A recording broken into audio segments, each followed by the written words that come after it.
Шәкәрім Құдайбердіұлы.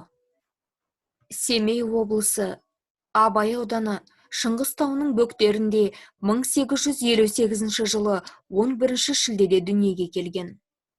Абаймен замандас. Әрі інісі, әрі ол негізін салған реалистік әдебиет дәстүрін алға апарушы ізбасары. Шәкәрімнің әкесі Құдайберді Құданбайдың күңкелеген бәйбішесінен туған, яғни Абайдың туған ағасы. Шәкәрім 5 жасында ауыл молдасында оқуға беріледі де, онда 7 жасына дейін оқиды. 7 жасында әкесінен жетім қалған ол, бұдан былайғы кезде Абайдың тікелей тәрбиесінде болды.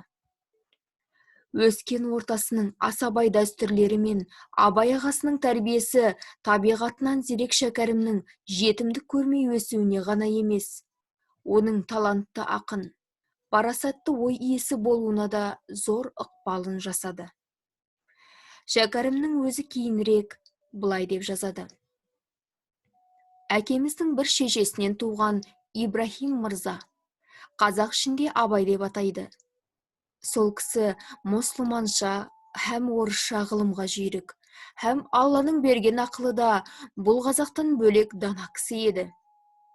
Ер жеткен соң сол кісіден тағылым алып, әртүрлі кітаптарын оқып, насихатын тыңдап, аз ғана ғылымның сәулесін сездім. Кезінде арнайы оқу орындарында оқып білім алмаса да, өз бетінше ізденіп, және Абай ағасының жетекшілігімен жан сарайын байытқан Құдайбердіұлы заманында қазақ арасындағы аса білімдар адамдардың бірі болды. Араб, парсы, түркі, орыс тілдерін жетік білді. Шәкәрім Құдайбердіұлы өзінің ақындық, жазушылық, аудармашылық, тарихшы, композитор, философ сияқты жан-жақтылығымен қазаққа тани білді. Құдайбердіұлы реализмінің айқын көрінген ендігі бір тұсы оның ағартушылық тақырыптағы лирикасы. Ақынның бұл бағыттағы еңбегі 1879 жылы жазылған «Жастарға» атты өлеңнен басталған. Ағартушылық идея Шәкәрімнің лирикасының алтын діңгегі болып табылады. Оның Абаймен үндестігін танытатын бір саласы да осы. Өзінің насихат, сынатарысың өзіңді, ұшақ түрлі өмір бар, сен ғылымға, ғылымсыз адам айуан, жасымнан жетік білдім түрік тілін сияқты көптеген өлеңдерінде Құдайбердіұлы Абайдың ағартушылық идеяларын одан әрі жалғастырады. Бұқараны оятуға ұмтылады, ғылымға жетелейді. Еңбек етуге, мәдениетті елдерден үлгі алуға шақырады. Құдайбердіұлы үшін байлықтың ең үлкені ғылым. Жастарға атты өлеңінде.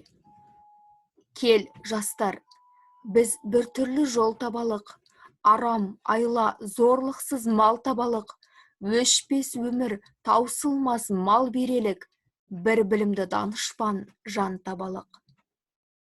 Сақ болалық, бір шоқып, бір қаралық, қарауылдар мезгіл ғой, түр қаралық, жүз айтқанмен өзіңнің бәрі надан, жалыналық, Абайға жүр баралық. Білімді сол кісіден ізденелік, әдей іздеп біз келдік сізге делік.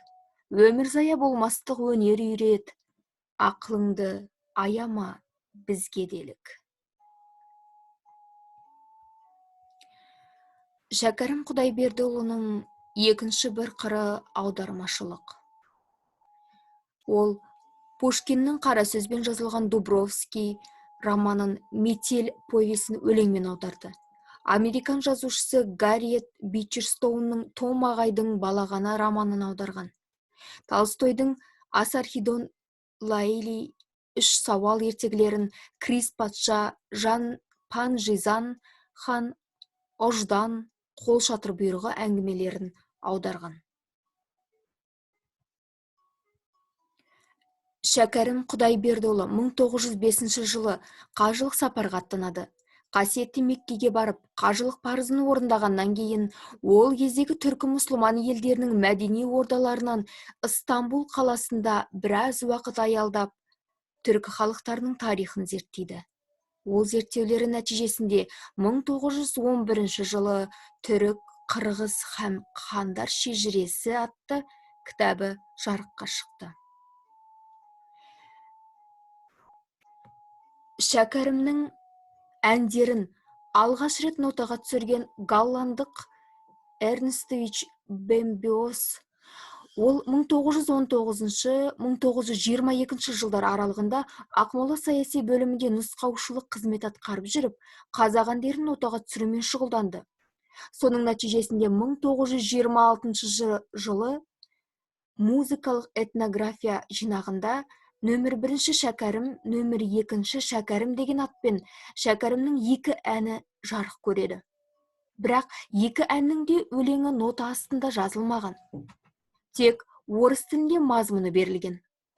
Қазақ халқының 500 әні мен күйі деген жинағында Шәкәрім Құдайбердин әні деген атпен жарияланған. Осы жинақтың 156 анықтамасында Затаевич: Шәкәрім Құдайбердин, Семей өзінің қарт ақыны, қазір тірі, жасы 70 шамасында. Жинақта келтірілген әнін орыс әндерінен үлгісінде еліктеп шығарса керек, деп жазған. Оның 23 жасымда жылым қой, жұлдызым шілде, қорқыттың сарыны, қорқыт Қожа Хафиз түсмегенді де, анадан алғаш туғанда сұраған жанға сәлем айт, ойладым бір сөз жазайын да, мұтылғанның өмірі, сен ғылымға болсаң ынтық, көңіл, Байғазы сынды әндері белгілі. Шәкәрімнің философиялық көзқарасы ұлттық философияның қалыптасуына көп әсер етті. Түрік, қырғыз, қазақ һәм хандар шежіресі мұсылмандық шарты үш анық аталатын еңбектерін, поэзиясын гуманистік және адамгершілік мұраттарды, демократиялық ағартушылық идеяларды уағыздаған мұра деп бағалау керек. Шәкәрім Құдайбердіұлының поэмаларына тоқтала кетсек. Қалқаман мамыр 1722 жылы болған тарихи оқиғаға байланысты шығарылған дастан. Авторы Шәкәрім Құдайбердіұлы. Жас жігіт Қалқаман мен ару қыз Мамыр бір-біріне ғашық болып қосылғанмен, олардың бір рудан шыққандығына байланысты екі жас дәстүрді бұзғаны үшін өлім жазасына кесіледі. Мамыр өз туысы Көкенайдың қолынан қаза табады. Ал Қалқаман өзін өлім жазасына кескен Кеңгірбай бидің енді жазадан құтылдың дегеніне қарамай, үстем тап өкілдеріне өкпелеп Бұхар жаққа кетеді.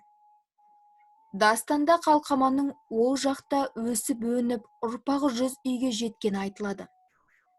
Халықтық шығармаға айналған дастан сюжеті феодалдық патриархалдық дәуірдегі озбырлық пен әдет ғұрыпты әшкерелейді. Еркіндікті аңсаған халық идеясын паш етеді. Қалқаман мамыр дастаны алғаш рет 1912 жылы Семейде кітап болып басылып шыққан. Қалқаман мамырдың түрлі нұсқалары бар. Орталық ғылыми кітапхана қоры мен әдебиет және өнер институтында қолжазба және мәтінтану бөлімінде 9 нұсқасы сақтаулы тұр.